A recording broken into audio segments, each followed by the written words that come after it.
Hello and welcome to the Blue Collar Builders YouTube channel. My name is Andy and this is the place where we help you find purposeful work through blue collar businesses. And today I'm really excited. We are going to take a look at the junk removal business. I've put together a full business plan for you. If you're interested in actually seeing the text, the link below will take you directly down below.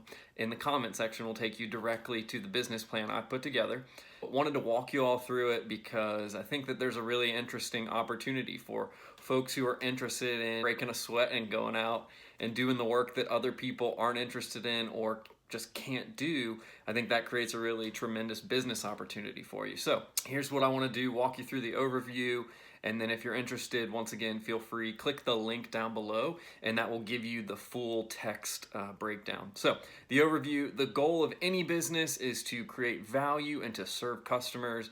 This one is no different. The idea here is to serve people through helping them get rid of items they no longer want or need. There could be a couple reasons why they no longer want or need them. People could be wanting to get rid of them because of the physical limitation. Things could just be too heavy for them. They could be getting rid of things because there's emotional baggage, or there's just, there's lots of different reasons people might need this service, and you as a third party can help solve that problem for them.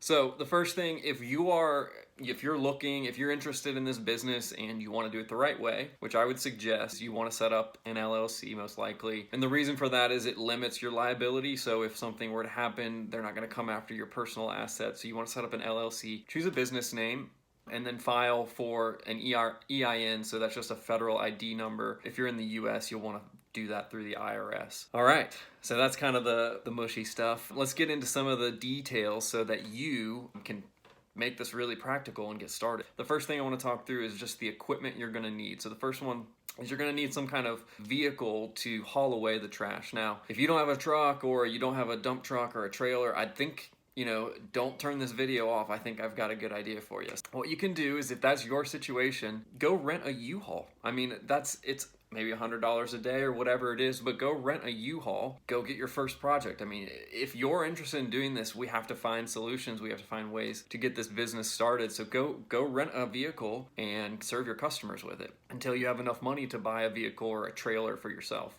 If you do have a pickup truck, that's great. If you have a moving truck, if you have a dump truck, if you have a dump trailer, those are all great options. But if you don't have those things, go rent a vehicle and get started. I think you're obviously going to have a lower profit margin, but that's okay. That's part of getting started. Got to build the snowball, and then as it rolls and as it gets going, it gets bigger and bigger. So that's the goal here, is let's just get started. Let's not make excuses. The next one is you're going to need some work gloves. Obviously, you're going to be dealing with lots of items. You don't know where they've been. You don't know who's touched them. They could have sharp objects. Obviously, heavier items. It's just more comfortable to have gloves. And then the next one is just work clothes. So you want to have, good work shoes or boots. You want to have some kind of flexible pair of pants like jeans, or some type of pant that gives you flexibility and the ability to move around actively. And then long sleeves. And then the last thing is just trash bags or trash cans, so that you can get some of that smaller material, whether it's paper or garbage or whatever it might be. Obviously, I don't want you taking people's trash for them, but inevitably there are going to be smaller items that you're going to want to just throw in a trash bag or garbage can, and you don't want them loose in your vehicle, so you want to be able to contain those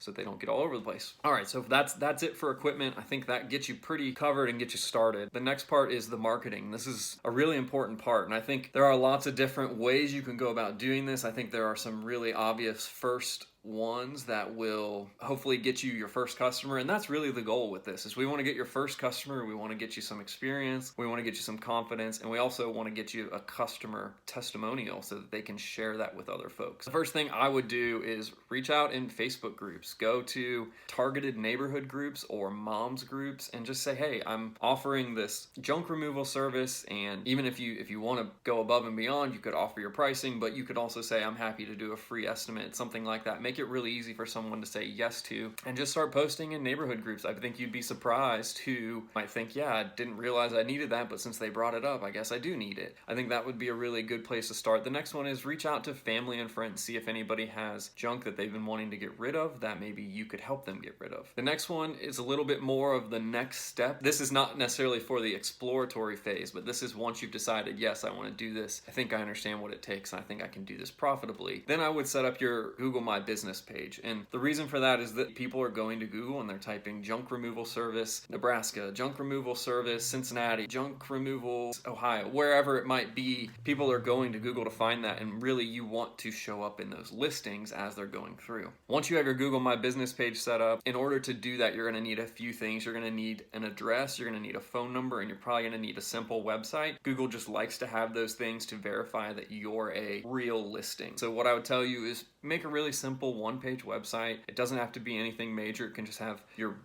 business name, a picture, and your contact information. And then what I would also do is use your home address if you don't have an office, and use your cell phone if you don't have a work phone. Once you get this Google My Business page set up, I think it's really important then once you start getting a few customers, you want to drive them towards giving you 5-star reviews. So you want to make sure that you're giving them a really high quality experience so that at the end of the experience you can say, hey, would you just take a minute to write me a Google review? It's just a way that helps other people find me, helps me find additional customers. People will do that if you give them a good service. But what I've also learned is if you don't ask for it, they won't do it. Typically, people will only write reviews when they have something to complain about. So you have to ask. If you know you're giving a good service, you need to ask them for that review. Also, another thing, if you're not sure how to build a website, if that overwhelms you, you can go on Fiverr, you can go on Upwork, and you can find somebody who can do it. I think it probably costs you $100, and you can even do that after you land your first couple customers through Facebook groups or family connections or friend connections. That doesn't necessarily have to be something you do on day one, but I would recommend doing it at some point once you decide, yes, I want to move forward with this business. The next one is as you get customers, I think it's really valuable for you to start collecting images. So take an image when you first walk in and you see junk everywhere, and then take an image once it's removed. The next one, this is a little bit of a, I don't know, maybe kind of a more nerdy thing or techie thing. I don't know. It's something that I've done for businesses and I think it works, is go to Google, and in Google you can set alerts. So you can set search alerts. If you're not sure how to do that, just find a YouTube video, say how to set up Google search alerts. I'm sure there's a tutorial on how to do that. But what I would suggest is putting in quotations, the two words is closing and capital A and D, your city. So is closing and Cincinnati, is closing and Lexington, is closing and Cleveland. Wherever you're living, wherever you live, do that. And then what will happen is every time a business closes in your area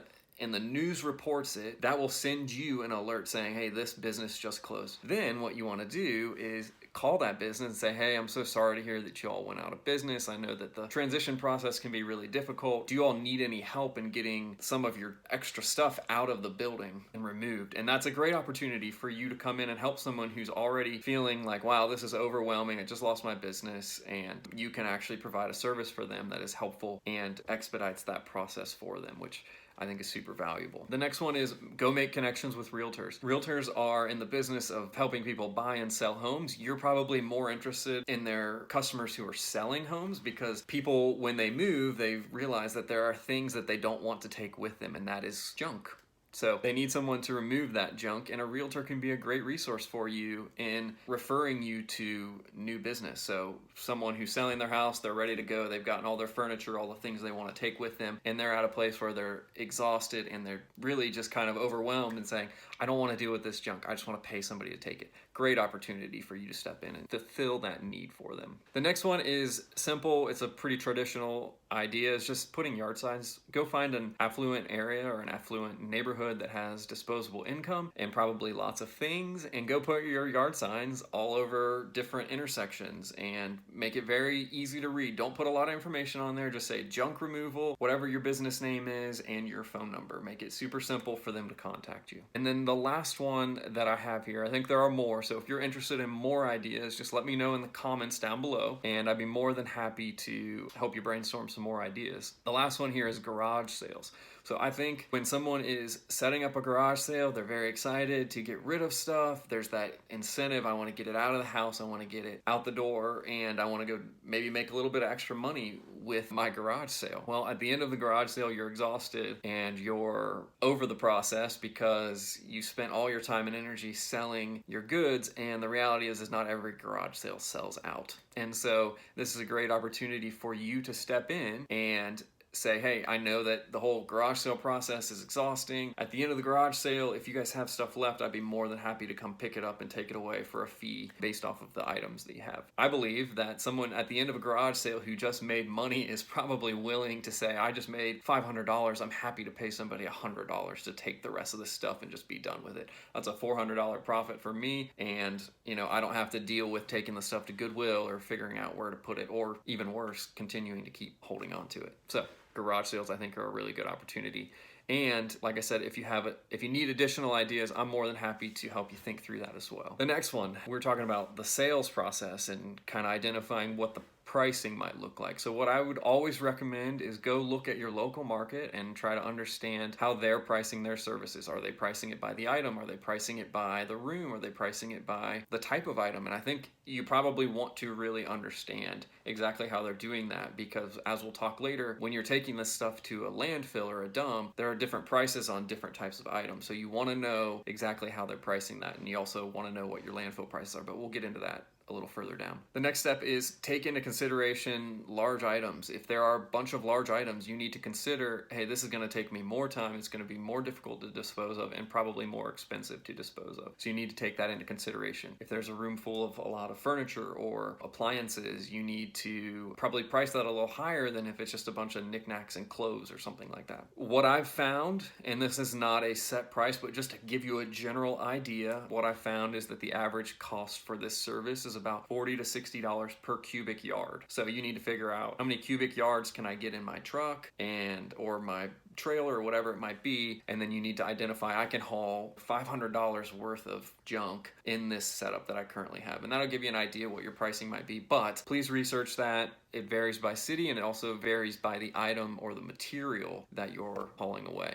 All right, the next one is our cost. So here are some things that you need to consider when you're pricing, or when you're setting your prices. You need to consider your drive time. Is the dump close? The landfill that you're taking the junk to, is it close to where your project is? The next one is your truck. You're going to inevitably have repair expenses if you own the truck. You're going to have potentially rental expenses if you are renting the truck. Then you're also going to have insurance costs. You're going to have gas costs. You're going to have your equipment that we talked about earlier. And the last thing is a landfill. When you go to a landfill, they typically charge you a dump fee to dump your items. So that's just another cost that you need to take into consideration. So now we're at the junk phase. Where do you take the junk? So once you get all of someone's junk, what do you do with it? Obviously, you don't take it back to your place. You really have two options here. And the first one is you can take it to a landfill. And now typically it is difficult to find a landfill by just Googling it. A lot of them aren't listed. Some of them are, so you might get lucky, but a lot of them aren't listed. And so what I would tell you is, if you can find a landfill that's close, great. Go to them and get a pricing sheet from them. Ask them kind of what their prices are per item, and they typically will have a pricing sheet that they're happy to give you. If you can't find a landfill, don't quit. I think that the thing that you should do then is you should look for trucking companies in your area. Typically, trucking companies know where all the dump sites, all the landfills are, and they can guide you based off of the address that your project is at, and they'll give you the ones that are closest, and then you can go to those and you can try to get those pricing lists. What I would recommend is, whenever you're looking for a landfill or a dump site, you want to try to find the place that is closest to you so that you can save on time and on fuel.